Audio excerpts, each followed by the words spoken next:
I'd like to welcome our moderator, Hunter Davis with KXXV, Andrew O'Brien with Entrepreneur Tribe, and Ryan Smith with Ryan Smith Home.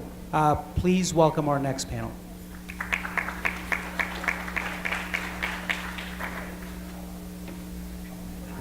Okay, we were all just testing to figure out if these were on or not. Let me scoot away so we don't buzz the whole time for y'all. I am Hunter Davis. I'm one of the anchors with Central Texas News Now, formerly News Channel 25, which I think most of you know it as. And joining me today, I have Ryan Smith with Ryan Smith Homes and Andrew O'Brien with Vetrepreneur Tribe. Good morning, gentlemen.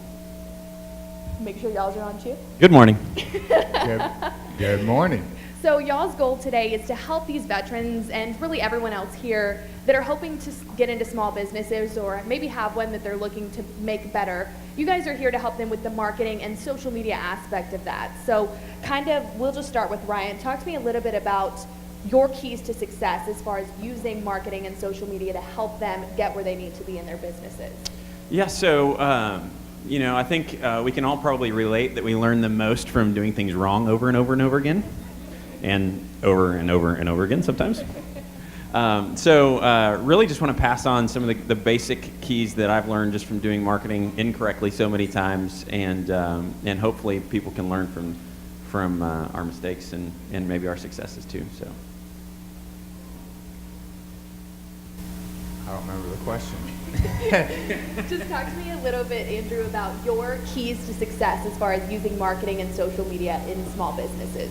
Yeah, so my biggest thing that I focus on out of everything is the customer, right? I think too many people focus on the product or the service versus the customer. So I believe in building communities and private networks out of your perfect customer. And your perfect is called an avatar, your ideal customer, and creating a community and a platform around them instead of creating a platform around you as the business owner. If I understood correctly, your goal entirely for the past year since you've started your small business is helping veterans with entrepreneurship. Talk to me a little bit about, I see you have your PowerPoint and things like that, so talk to me a little bit about how you can help those vets. Yeah, so is this, do you just want me to go in the presentation? Yeah, go ahead. Okay, so Ryan and I just had a conversation. We agreed to something, so the camera guy may not like me very much on this part. But Ryan and I are fidgeters, so I don't like sitting down and talking. So I hope it's all right. I'm gonna kind of stand up and come out there and talk to all of you instead of just sitting down up here. So brief introduction, my name is Andrew O'Brien. I'm the founder of Vetrepreneur Tribe. Vetrepreneur Tribe is now the world's largest community of military veteran entrepreneurs to ever exist.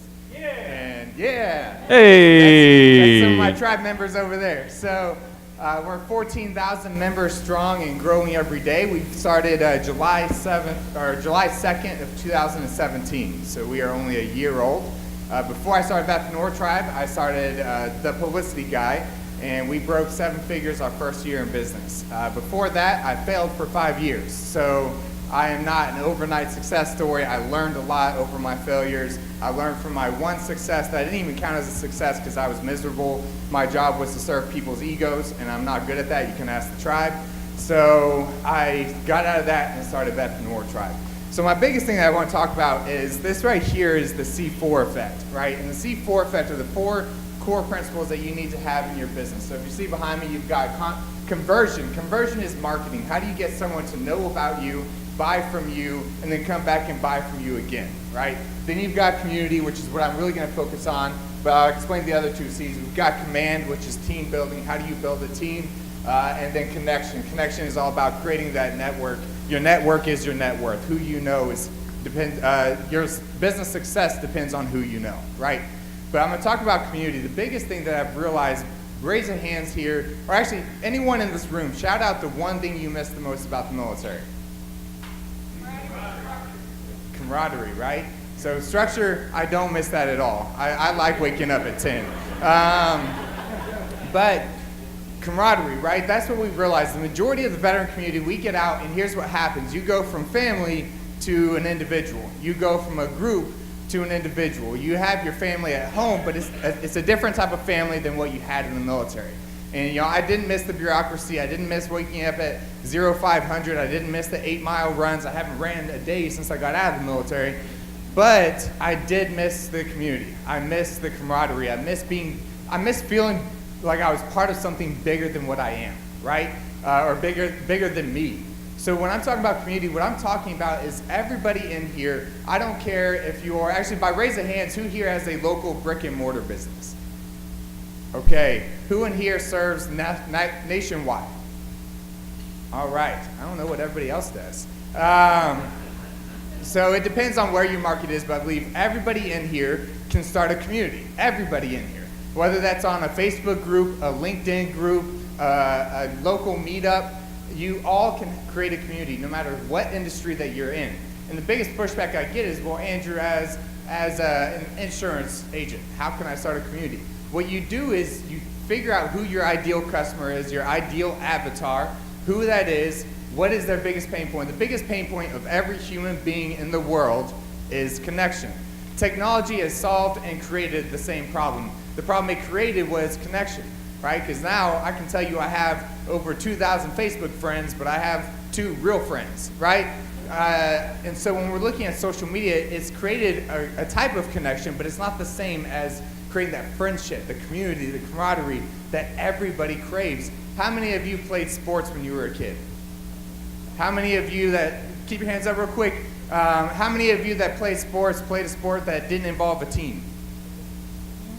Okay, so some people did, but if we look at the majority of sports besides golf and tennis, we're talking about real sports, okay? So we're talking about football, soccer, baseball. All right, so when we're talking about sports, is we were trained since we were kids to operate as a team, right? Ever since you were a child, when you went to kindergarten, you were taught how to do projects together. In school, you did team projects, team presentations. When you got in the military, you were all part of a team. So it doesn't even matter if you serve a veteran audience or not. Human beings are herd animals. It is what we are. It's our primal instinct to operate in herds. We have never been the lone wolf type of animal. All right? We all operate in herds. What you need to do is you got to create a herd for your audience. You got to create a herd for your community. If you don't have a place for your community to connect together, you can't make it as big as it possibly can be. Can you succeed? Yes. Can you succeed to the highest potential? No. Because here's the deal. I create a community where my audience gets to interact with each other. My customers get to interact with each other. They get to connect together. They get to come out to events and meet each other in person. 14,000 members strong. We just launched chapters around the United States, starting out with 5 across the country, and we're going to grow from there, right? So when we're thinking about it, I want you all, I'm going to leave you with 2 action steps. Step 1, go home today and create a group, whether that's on Facebook, whether that's on LinkedIn, whether that's on meetup.com, it doesn't matter, but go home and create a community. Step 2, start getting people into that community. I don't mean your aunts, uncles, brothers, cousins, and grandpas. I'm talking about your avatar, your customer. The biggest thing that I see people do is they start a Facebook group and add everybody into it. All right, that's a mistake. There's something called the Facebook algorithm, which means only up to 7% of your audience will actually see what you post. That means if you're adding your aunts, cousins, uncles, and grandpas who don't even buy from you, they're not your avatar, they're seeing posts and your actual customers aren't. All right, so that's the action steps I wanted to start with. I'm going to sit down now and let Ryan go, but I just wanted to explain that. Well, I would say getting up and moving around definitely helped you Yeah. a little bit. And Ryan, he talked about those 2 action steps. He said getting out of here, building a group, and then expanding that group, getting it going. What would you say about those action steps? Yeah, I mean, I think he's definitely right, and he's done a great job at it. So, I'm a member of the tribe as well. So I was like, oh, cool, I'm on the panel with this guy. I know him. I think they've done a great job at that, and that's really admirable. So, I agree. Well, I'm not a member of the tribe, but I feel like it seems like a pretty cool thing to be a part of. You got Yeah. the yes over there. Yeah, so. that's right. That's it. And it looks like you guys have some more to move forward with in your PowerPoint, so I'm just going to let you take it away, Ryan. Yep. Let me see if it's going to transition over to. All right. So I'm like a 2-year-old on Ritalin, so I'm going to have to walk around too. So, in fact, it's amazing that I sat still that long while we were talking. So, hey guys, I'm Ryan Smith. I am a residential real estate guy, so I'm going to walk around if that's okay. Hopefully I don't trip and fall and make a fool of myself. But I own a residential real estate firm in Temple. And so I was a veteran. I was in the U.S. Army on active duty from 2002 to 2007 to 2 deployments to Iraq. And actually just re-enlisted as an infantryman in the Texas Army National Guard about a month ago. So still serving and proud to do it. So I love being here with you guys. It's the best audience in the world. So for some reason, the T came down as we're putting it up, but we're going to talk about the 4 keys to critical rockstar marketing, right? So really all I wanted to do today, this is something that we could talk about for a long time, right, as we're discussing marketing, right? But we've got 10 minutes. So as we're discussing marketing, what are 4 things that we could focus on that could make an impact for each one of our businesses on a daily basis as we're reaching out to our clients? So the first thing, we want to focus on 4 critical tasks. I think we can narrow it down to. The first thing we want to do is connect our marketing with our core values. So let's just say that one more time. Connect our marketing with our core values. So what does that mean? So I guess the first question would be, what is most important to you and why do you do what you do? What is most important to you and why do you do what you do? So as I got in real estate, residential real estate, I started flying across the United States and meeting with the top people in the industry across the country, right? And so flown out to LA, flew to Alaska even, talking to a number of different business owners across the United States saying, okay, if I want to grow my real estate business, what do I need to do? And they would all tell me, these guys who are mega successful, selling thousands of houses a year, they would all tell me, you need to figure out what your core values and your mission statement is. And I was thinking, well, I just want to focus on marketing. Like, tell me how to sell a house, But all of them kept taking it back to the core values and the mission statement of the organization. And why that's so important is because marketing is about values. This is a busy world that we live in, guys. You are competing for people's attention on a scale like this world has never seen. There's commercials about Burger King and cars and just anything and everything that's constantly competing for people's attention. So you have a very brief time to communicate what your message is to a consumer. But if you're clear about what you stand for and what you're about, it gives you the best chance of being able to actually communicate your message to a consumer. So first off, your core values need to identify your core values, then align those with your marketing. So once you've determined, hey, this is what I'm about, this is what my company is based upon, right? That's how you build a successful culture where you can sustain employees and retain employees, make it a fun place to work. But B, that's how you're going to be able to communicate a consistent message to your base, right?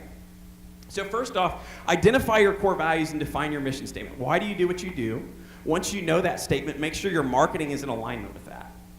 Next, golly, we're doing a marketing slide and the E keeps dropping down. Son of a gun. I promise on my PowerPoint on my computer that did not do that. Okay, so next is we want to communicate what our unique advantage is. So first we're going to align with our core values. Next we want to communicate what makes you special. Why should somebody use you? So if I'm a real estate agent, why should somebody use me? There's 500 agents in Temple right now. Hundreds and hundreds and hundreds of real estate agents, Killeen. We are blessed with very talented people on our team, people that make me look a lot better than I really am. But why should they use us? Right? So it's understanding, for us, yes, we're going to sell your house for more money. We have proven repeatable systems that are going to guarantee to help you to net up to 18% more money than anybody else in our market, right? And so if you can communicate that to people consistently, now you have the opportunity to have someone's interest. There needs to be a reason, though, why should they use you? So you need to understand that, often called the UMP in marketing, your unique marketing position. What makes you special? So we need to understand that and communicate that in the marketing that we put out in front of people. Next, we have to compel our audience to take action. So I see this as a real estate agent all the time, right? So when people put out advertisements, right? So I'll tell you a humbling story. So first business consultants that we hired, I remember that I was arguing with her about how to marketing. And of course, I didn't know anything about anything. And she's telling me this, and I'm arguing, and she's like, would you just shut up and do what I'm telling you to do? You know? And she was right. But one of the things that she was talking about, she's like, why would anybody ever call you off your marketing? I'd sent her all the pieces of our marketing. She's looking at our flyers and all these things. And I literally put every piece of information that's out there about the houses, right? So I put price out there, address out there, all the information about the houses out there, my phone number, everything, right? My phone never rang. She said, Ryan, you got to find a way to compel your audience to pick up the phone and call you, right? If I've told you everything that there is to know, are you going to call me? Maybe, right? But as we started to figure out, okay, what can I do to actually compel my audience to pick up the telephone and call me? So in other words, I'll tell you what I started doing personally is we didn't put all the information out there about the houses, right? And I know everybody's like, gosh, I hate it when the realtors do that, right? But what happens is our phone started ringing, right? And my goal as a business owner is what? Does anybody here like to make sales? Say aye. Aye. Right. So my goal as a business owner is to make the phone ring, right? And so as we did that, all of a sudden, phone calls start coming into the office, and guess what correlated with phone calls coming in the office? Sales, right, absolutely. So we need to find a way to compel your audience to act, a call to action. Have something on there that is pushing them to do what you want them to do, which is to pick up the phone and call you. And then finally, you need to convey your message clearly and simply. So a lot of times there can be, how many people have seen a marketing ad where there's so much information on there that you really don't even know where to look? Say aye. Right? So there needs to be a clear and simple message, something that's very precise and simple, so that way people can easily understand what it is that we want to convey. So once again, we've talked about connecting with our core values, communicating our competitive advantage. Figure out what makes you the best at what you do. Compel your audience to action and then convey that message very clearly. Two takeaways from today. If there's anything that I could leave you with, that's 2 takeaways. Here's the first one. Number 1 is identify your core values. I used to just write that off every single time I heard it. It is a game changer for your business. Not just in marketing, but just in building a healthy culture and a great place for people to work. Identify your core values in your mission statement. And then number 2, figure out what is your UMP. What makes you special? Why should somebody use you? And once you're really clear on both of those 2 things, that will empower you to be able to create and build a fantastic marketing platform. So, thank you.